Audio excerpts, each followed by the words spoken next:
van vryheid aan die ander kant van die stryd. 'n toekomsblik, maar toch deel van hede.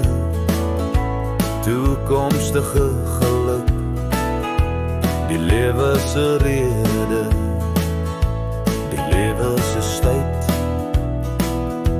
Boersland vryheid.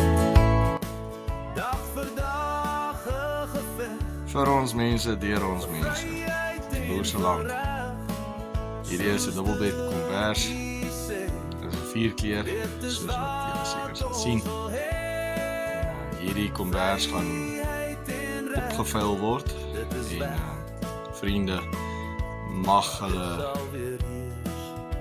aanbod maak. Onthou, daar is 'n reserveprys. En hierdie is alles ten bate van die projekte vir die Boersland. En hy gaan 'n dubbelbed grootte wees. En terwyl ons woeker met die skaap, ons is nou besig om te slag. Vroukie maak kos in die huis. En nou wil sy maar nog 'n paar knope in hierso. Dit is nogal elegante knope. Ek sê mos maar altyd hulle knopie wil. Maar hier word hy handgemaak. Deur ons mense, vir ons mense. As jy hom mis, dan mag dalk ander wees. Maar nie geleentheid mis om hierdie ene te kry.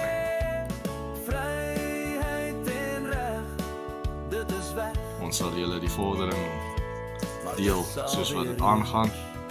Maar ek en die kinders is besig om te slag by die kant. Ons gaan net gou ietsie eet. En dan, maar ek weet nie hoe lank die ding nog sal vat nie, maar soos wat ek hom nou elke dag sien groei, so kom hy by mekaar. Maar ons hou julle op hoogte. Boersland gemeenskap. Elke dag bring weer hoop, soos kleinvee deur velde loop. Want Vader Jahwe altyd getrou, sal ons weer 'n gemeenskap opbou. Na vryheid en vrede hinker ons, terwyl die wêreld jaag en gons. Oes en eet weer uit die grond aan ons geleen, deur Vader se wet en seën. Onder die lig so blou, sal ons daagliks aan vryheid bou. Elke projek, klein of groot, dra hoop, dat ons volk weer vry sal loop. Afhanklik van Vader alleen, Boersland mag Jahwe ons projekte seën.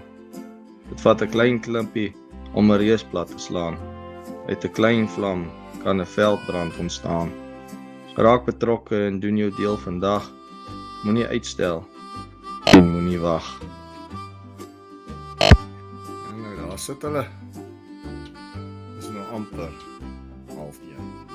20:12. Die klein wag af van my. Sy wou nou nog geslag het.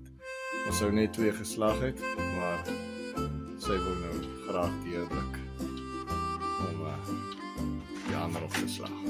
Maar wat het gesê hulle moet aan tot môre, sodat hulle kan môre opsaag? Dit is die plan, maar ek het opgedink ons gaan môreoggend saag. Ek die koud. Nou wat ek was gaan slaap. Groete. Huiswerk in die Boersland is maar 'n familieaktiwiteit. En dit is nou waar jy nou altyd jou mond laat water oor die verskeie snitte wat jy nou so krap. En wat jy dink, hoe lekker sal hy nou nie smaak op die vuur nie.